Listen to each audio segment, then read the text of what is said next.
Well, I would like to make a suggestion, and just and believe me, if you disagree, please sing out, because this is a conversation that's between you and me, and like I like to say, a few million of our closest friends. It seems to me that if you have a smaller population, I mean, we're dealing with 300 and some odd million people here, and Sweden's dealing with 9. So how do you deal with those sorts of numbers? And I'm thinking you get groups identifying each other. Oh, you're a moron liberal, and oh, you're an idiot right winger, and that's how we split it into these smaller, manageable groups. Is that too much of a stretch to suggest something like that? Yeah, I think you're absolutely correct on that, John. I think this is about divide and conquer, an old Roman strategy in that sense. This is about just exactly putting people in these easily controlled brackets or boxes.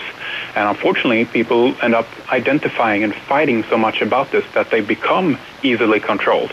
Again, if you had a multitude of variations out there of people who had different philosophies, if they had a diversity of their own mind in a sense, it would be much more difficult to control them. First of all, they wouldn't identify so strongly with this group that they temporarily identified with, so they wouldn't end up, spending all their time defending that or fighting for this little group, but they would be, in a sense, true individuals.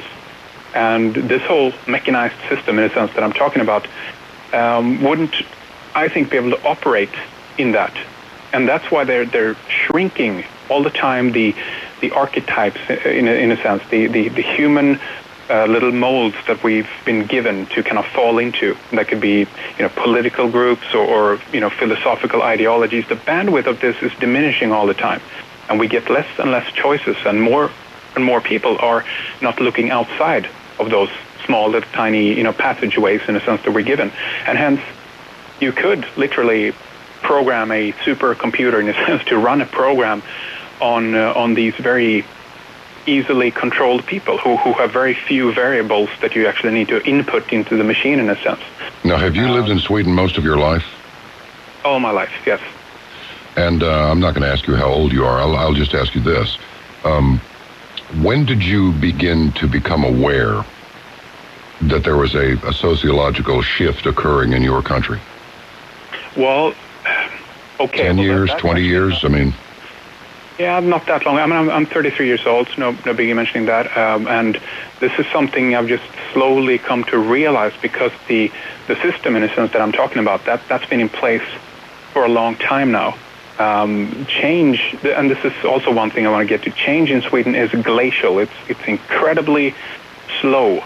There's a wonderful article written by a John Ray, PhD, who wrote about Sweden, and he called it fascism in slow motion.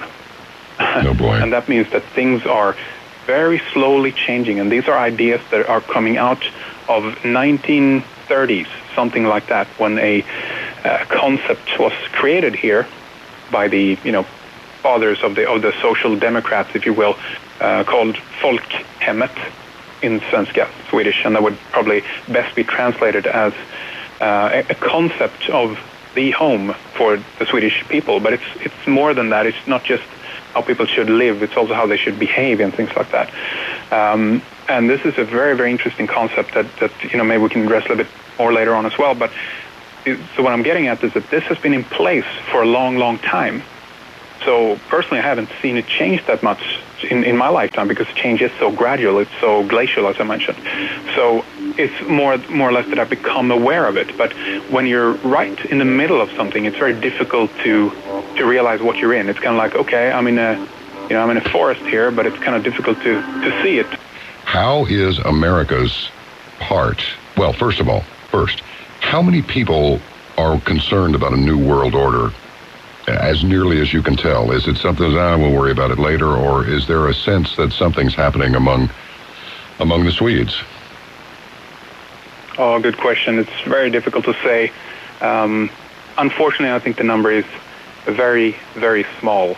That's the problem with a model like that we're trapped in, because so much of it is consisted around fitting in, trying to figure out the system as it exists, and then make your way within it. And again, the bandwidth that I mentioned before is very, very narrow in Sweden. It's extremely narrow because we've, again, had behaviorist kind of ideals running behind all of this. And it's all about conformity. That's one thing that I think is very, very difficult to explain and convey. And I personally think that it's a consequence of the system that we've been living under for 70 years, something like that. It's been changing slowly, gradually. There might be a socialist kind of structure, a framework of socialism, but then the tissue or the muscle of that body, if you will, if we call it that, has been privatized. And so in a sense, we're in a corporatist world as well. But again, it's all about conformity. Everything is about fitting in one mold, for everybody. And the range of diversity that you get is pretty much non-existent. Therefore, who knows about this kind of stuff? Who knows about conspiracy in Sweden? Nobody. Hardly. I mean, there's always exceptions to the rule. I generalize here. But I think there is some truth in generalization. There is something, if people who are, aware and conscious of these things that we're talking about and try to start a conversation with the general Swede on this particular topic, they would not get much back, that I can tell you. Hence, I couldn't give you an estimate even on the numbers, but... That's all right. 0.01% maybe. Yeah, I have no idea. Difficult. Well, you're liable to hear anything. Everybody who goes on typically people who go on a vacation, on a trip to Sweden or any other country that's foreign to them, they come back, thinking, well, in some ways it's true, but they all seem to think that they have had a completely unique experience all their own. And years ago, I heard that, the suicide rate in Sweden is really, really high. And in those days, this is 2-3 decades ago. This is about 3 decades ago. All right, 4. People were saying, well, the society over there is just so perfect that people just kind of get despondent. Plus the weather's, it's dark over there a lot in the winter. And, they don't really know what they're talking about. You read an article, and just like I mentioned earlier, a lie will make it around the world quicker than the truth can get its pants on. So... I mean, are people happy there? Do they seem to be okay with the society as it's structured now? Everybody's taken care of. Everything's fine. There's no reason to really fight it or change anything. I mean, are they okay? Is risk eliminated there to the extent that people are happy not to have that much risk because they're pretty much covered in all of the basic departments? Well, this is an extremely important point. I'm glad you brought this up because this is kind of one of the core elements of the whole problem, in a sense. There is, in a sense, no risk. As I said, society is changing all the time, in a sense, but it's glacial. It's slower here. To give you an example, then, during this economic depression that we're in right now, we certainly haven't suffered like the Greeks have, or Spain even in some cases. It's stable to the point where it's flatlined. And hence, therefore, you have the suicide rates. There's so little options. There's so few. It's like the engineers of the society has thought out a plan, in a sense, the socialist model of this is how you should live your life. If you have these components, everything logically should be perfect, in a sense. But that's not the case. There's a lot of things going on with the human being that needs challenge. We need risk. We need things that are unsettling, in a sense, uncomfortable. Obviously we're looking for comfort all the time. We're looking for safety and security. But the fact is, when you go over the top, in a sense, with these aspects, you lose some of the essence of life, in a sense. And I think that's what has happened. I mean, you're absolutely right. The suicide rate has been high. As far as I know, they're still high. People are not happy. But the fact is that there's no option. There's no way out. People don't, I think, sadly enough, don't even understand those principles behind that, or why, what components they need to life. It's kind of like, it's a very defeatist attitude. Well, this is just kind of the way things are. So that's it. We can't really do anything about it. We'll try to, go by as far as we can. I mean, I have no idea what people's vision of Sweden actually is, as you said before. But I mean, I suspect either it's like a small little cozy cabin in a dark snow-covered forest somewhere, or maybe it's a green open field with a little quaint red house where blonde kids are dancing around a maypole in their blue and yellow folk costumes or something. Yeah, that's what I'm seeing in my mind. or maybe the bikini team in a Volvo, or what? Oh, absolutely. I don't know. Everybody trying each other out before they get married, that sort of thing. Just an absolute utopia. Well, this is the lie, of course. This is not a utopia, but it's been presented as such, and as this idea of the concept of the Swedish home, folkhemmet, that I talked about earlier. This is kind of transformed a little bit into something called the Nordic model. This is kind of the updated version of that. It's also called Nordic socialism, or actually the Swedish model, because they are the primary force behind it. And it's promoted as this kind of universalist welfare state utopia, with not only a stable economy, but a fantastic economy, where the highest veneration of human rights reigns, in this egalitarian paradise. And yeah, I get really upset when I see that image being presented, and it's being promoted as such to and by other people around the world, and even a lot of Americans I hear. For instance, Bruce Springsteen recently came out and mentioned something while I was touring in France. I love Sweden. I love the Swedes. It's like the greatest society ever. And I would challenge him to, well, you come here then, and you live in Sweden for, I don't know, 3-5 years maybe, let's say.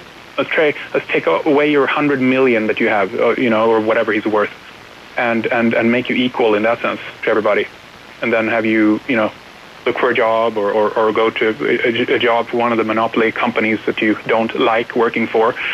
And, we can talk after that, because obviously he's coming to this from a perspective where he doesn't understand. He thinks that, if we would just incorporate the welfare state that the Swedes have, things would be great in America. But the fact is, it's not that simple. It doesn't work like that. First of all, you can't take a model, as you said, that's worked for 9 million people and apply it to 300 million and then think it's going to turn out the same way. That's never going to happen. But furthermore, we have lived through this third way, as it's called, this combo between socialism and capitalism. And I personally believe that they've taken the worst parts of both of those systems and combined it and given it to us. Well, now, let me ask you this. Yeah. Go ahead. Finish your thought. I'm going to take you in another direction here in a second. Sure. No, the only thing I'd like to add to that is that we've lived in this third way now for 70 years or so, and it's been it's been proven pretty much not to work. That's the basic problem here. It doesn't work here. Things are going down the drain slowly. When we had a crash back in the 90s because of the welfare state couldn't afford to keep it up, basically, dwindling numbers, even population-wise, and things like that. So they've come up with these different solutions to try to fix it, which entailed a huge privatization scheme, basically. But what has ended up happening is we're just in a monopoly now, where things are controlled by major corporations together with the government. We can debate back and forth which way this is. Is it the corporations controlling the government, or is it the government controlling the corporations? Well, if it's small enough, corporations, then definitely government controls that. But the monopoly aspect, this is one important point I want to mention as well.